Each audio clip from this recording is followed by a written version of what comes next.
अब बात करेंगे यूटीआई एएमसी के इक्विटी हेड अजय त्यागी से। Ajay ji, good afternoon. क्या भारतीय मार्केट्स तैयार हैं एक 2 साल की अंडर परफॉर्मेंस खत्म करने के लिए? क्योंकि पिछले अगर आप 15-20 दिन का मूव देखेंगे तो मार्केट ने ऑलरेडी चलना शुरू कर दिया था। आज तो ऑब्वियसली एक बड़ी पॉजिटिव न्यूज़ भी आ गई, लेकिन अब जिस तरीके से कच्चा तेल भी कोलैप्स होना शुरू हुआ है, क्या एक पॉसिबिलिटी रहेगी कि अगले 6 महीने में थोड़ी सी हम एक कैचअप रैली प्ले कर सकते हैं मार्केट में? जी अनुज, जरूर। हमें ऐसा लगता है कि कहीं ना कहीं जो घटनाएं घटी हैं वे अपने वीकेंड पे उसका एक पॉजिटिव इम्पैक्ट भारतीय बाजारों पर रहना चाहिए। Of all the emerging markets, आप जानते हैं कि India has been dependent on West Asian crude, और कहीं ना कहीं हमारे पास कोई एआई थीम भी नहीं रहा है प्ले करने के लिए। तो जो नेगेटिव्स थे रिलेटेड टू एनर्जी प्राइसेस, उन नेगेटिव्स ने हमें हिट किया। उसको कॉम्पनसेट करने के लिए कुछ पॉजिटिव्स या कुछ नैरेटिव्स नहीं रहे हमारे पास।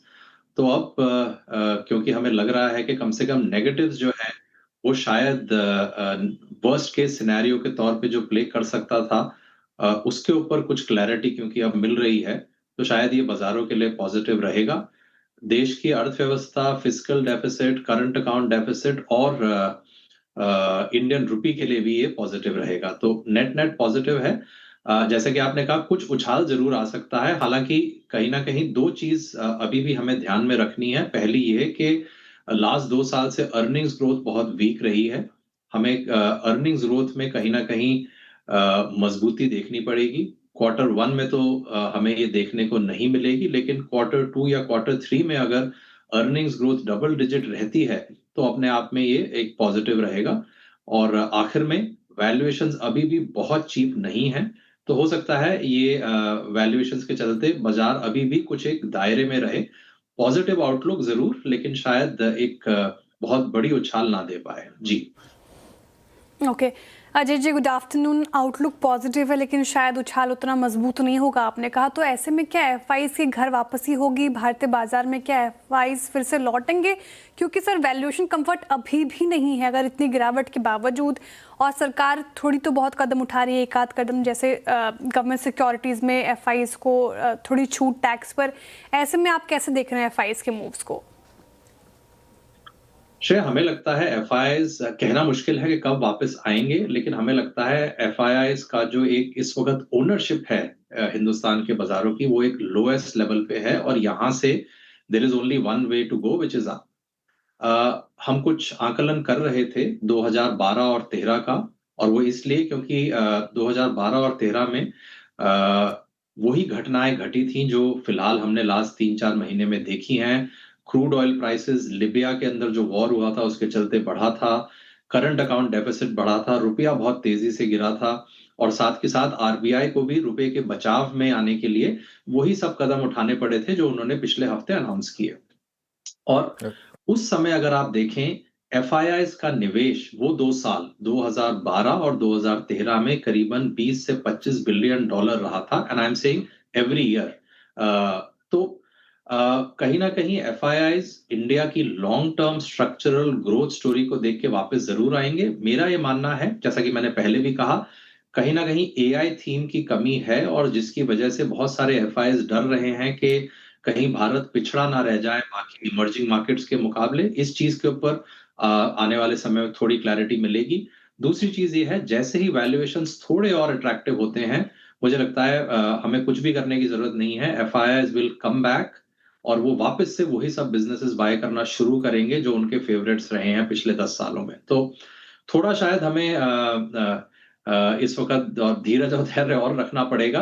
बट भारतीय बाजारों का और भारतीय अर्थव्यवस्था का जो आउटलुक है अगले 5 से 10 साल में, उसको लेके कहीं ना कहीं वापस एफआईआई जरूर बाजारों में आएंगे। जी अजय जी, सिंस एफआईआईज की बात हो रही है, एक काम करते हैं, 40 सेकंड के एक बाइट सुनाते हैं आपको। सरकारी बॉन्ड्स पर विदहोल्डिंग टैक्स और कैपिटल गेंस टैक्स को खत्म करने के बाद कुछ और संकेत दिए हैं आज फाइनेंस मिनिस्टर ने। वो जो सुबह कॉन्फ्रेंस हो रही थी, समिट, उसमें क्या कहा एफआईआई कैपिटल को लेकर? एक बार वो छोटी सी बाइट सुनिए। Between the RBI and the government, we've done some analysis and come up with an announcement last week where the bond markets can be a very good, magnet to absorb those capital which can come in, making it into, FAR, so that the compliance routines are not going to burden people, and the withholding tax treatment which we've offered, we think will be the first step towards drawing some capital back, although we've at the moment confined it only to the bond market. But certainly that's not the end of the story. We'll be doing more. We recognize we need more foreign capital to come in. Okay बिल्कुल, देखिए एक clear stance में change है कि we need more foreign capital. Ajay ji, जैसे आपने बात की, आप भी एक्सपेक्ट कर रहे हैं कि एफआईएस वापस आएंगे, तो क्या एक मान के चलें कि लार्ज प्राइवेट बैंक्स जिन्होंने सबसे ज़्यादा अंडर परफॉर्म किया है, वहाँ पर एक रिवर्सल की तैयारी होगी आगे चलते हुए? बिल्कुल हो सकती है अनुज जी, और खास करके अगर आप देखें जो ये मूव रही है रिजर्व बैंक की, उसके चलते जो हमारे बड़े प्राइवेट सेक्टर बैंक्स हैं और कुछ बड़े सरकारी क्षेत्र के बैंक्स भी हैं, वो एफसीएनआर डिपॉजिट्स काफी हद तक उठा पाएंगे अगले 2 से 3 महीनों में। तो कहीं ना कहीं जहां पे कुछ डिपॉजिट्स का अभाव रहा है सिस्टम के अंदर, जहां पे कुछ ना कुछ लिक्विडिटी क्रंच रहा है, जिसके चलते कई बार लोगों ने ये भी कहा है कि शायद इसी वजह से क्रेडिट ग्रोथ अच्छा नहीं हो पा रहा है, वो लिक्विडिटी को भी ये चीज एड्रेस करती है। तो रुपए के लिए तो ये स्वाभाविक रूप से अच्छा है ही, साथ ही साथ मार्केट के अंदर लिक्विडिटी भी इस वजह से बढ़ेगी। और जहां तक हम बात करें नेट इंटरेस्ट मार्जिन्स की, जो डिपॉजिट्स ये बैंक्स उठा पाएंगे, क्योंकि इसके अंदर डॉलर कंप्लीटली हेज्ड रहेगा और वो कॉस्ट आरबीआई खुद बियर कर रहा है, तो इस चीज का एनआईएम्स के ऊपर भी एक पॉजिटिव इंपैक्ट रहेगा। तो फंडामेंटल तौर पे जरूर, जैसा आपने कहा, बैंक्स के लिए ये पॉजिटिव है। और जहां तक की वैल्यूएशंस की बात है, इस वक्त बैंक्स के अंदर वैल्यूएशन बहुत ज्यादा अट्रैक्टिव है। तो दोनों चीजों को अगर आप जोड़ें तो मुझे लगता है कि बैंकिंग सेक्टर के लिए ये मूव पॉजिटिव रहनी चाहिए। तो हम बैंकिंग सेक्टर के ऊपर बुलिश हैं जी। Okay, banking as a space पसंद आ रहा है। कुछ और स्पेस पे बात करूंगी अजय जी आपके साथ, लेकिन एक चीज़ मैं पूछना चाह रही थी आपसे। इस बार जो आंकड़े आई मई के एमफी डेटा जो हमने देखा म्यूचुअल फंड का, वो काफ़ी थोड़ा निराशाजनक रहा था। इक्विटी इनफ्लोज घटे, mid cap, small cap, large cap सभी में जो आंकड़े हैं वो घट कर आए। एसआईपी भी थोड़ी कम हुई। 2 साल से पेशेंस तो टेस्ट हुआ है सर निवेशकों का, हम इसे नकार नहीं सकते। तो इस बार के आंकड़े को कैसे रीड किया आपने? क्या ये वन टाइम कहेंगे, इसमें कोई डरने की बात नहीं है? आपका क्या नजरिया है? श्रेया जी, कहीं ना कहीं आपने खुद ही अपने सवाल में उत्तर दे दिया। जो रिटेल निवेशक होते हैं, जैसा कि आपने कहा, वो हमेशा बैकवर्ड लुकिंग रहते हैं। वो हमेशा अपने पिछले 1 साल, 2 साल, 3 साल की रिटर्न को सामने रख के डिसीजन लेते हैं कि भाई अब कितना और पैसा डालना है या फिर कम डालना है या फिर कोई विकल्प ढूंढने हैं। तो जैसा कि आपने कहा, निराशा जरूर मिली है पिछले 2 साल के रिटर्न्स में। उसी के चलते हो सकता है कि इंक्रीमेंटल एलोकेशन आने वाले महीनों में और आने वाले कुछ तिमाहियों में कमजोर रहे। तो 2 चीज का ध्यान हमें रखना है। एक है स्ट्रक्चरल ट्रेंड। स्ट्रक्चरल ट्रेंड अपने आप में मजबूत बना रहेगा। इंडियन हाउस होल्ड्स को डेफिनेटली ये बात समझ में आ गई है कि बैंक एफडीज या पीपीएफ या गोल्ड या रियल एस्टेट में अपनी सेविंग्स ब्लॉक करने से कहीं अच्छा है कि म्यूचुअल फंड, जो कि एक बहुत ट्रांसपेरेंट प्रोडक्ट है जिसमें लिक्विडिटी भी नेक्स्ट डे अवेलेबल है, ऐसे प्रोडक्ट में रखना चाहिए। तो वो स्ट्रक्चरल ट्रेंड जारी रहेगा।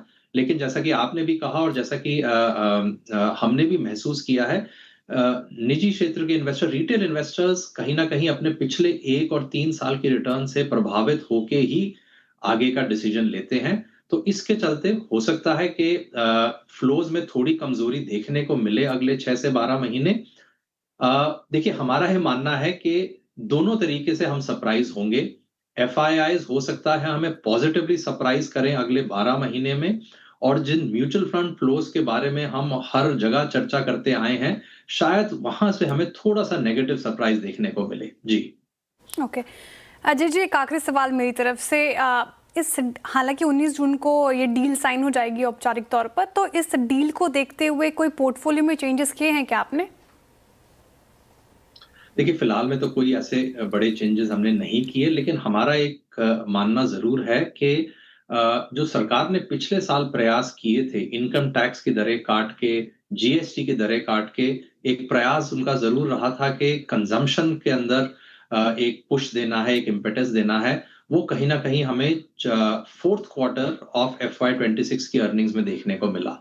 लेकिन उसी दौरान क्योंकि हम सब युद्ध से घिरे हुए थे और ज्यादा करके चर्चाएं युद्ध के बारे में, एनर्जी क्राइसिस के बारे में चल रही थी, तो हम लोगों ने उस स्ट्रेंथ को नजरअंदाज किया है, उस कंज्यूमर सेंटिमेंट रिवाइवल को नजरअंदाज किया है। हमारा ये मानना है कि अगर ये औपचारिक रूप से घोषणा होती है और उसके बाद आने वाले कुछ सप्ताह में या महीने में हमें कहीं ना कहीं क्रूड में नॉर्मलसी देखने को मिलती है, वापस से कंजम्पशन के अंदर जो हमने एक झलक देखी थी ग्रोथ की, वो हमें देखने को मिलेगी। साथ ही साथ आपको ये भी ध्यान में रखना है कि कंजम्पशन क्षेत्र के लिए 8th पे कमीशन के रूप में एक अपने आप में एक बड़ी एक पूंजी आने वाली है अगले साल। ये सब चीजों को मिला के हमें लगता है कंजम्पशन जो पिछले 3-4 साल अच्छा नहीं रहा था, उसमें कहीं ना कहीं हमें मजबूती देखने को मिलेगी। जी okay, consumption as a space रहेगा फोकस में। शुक्रिया अजय जी आज जुड़ने के लिए, तमाम सवालों के जवाब देने के लिए बहुत शुक्रिया आपके वक्त के लिए, and have a good evening.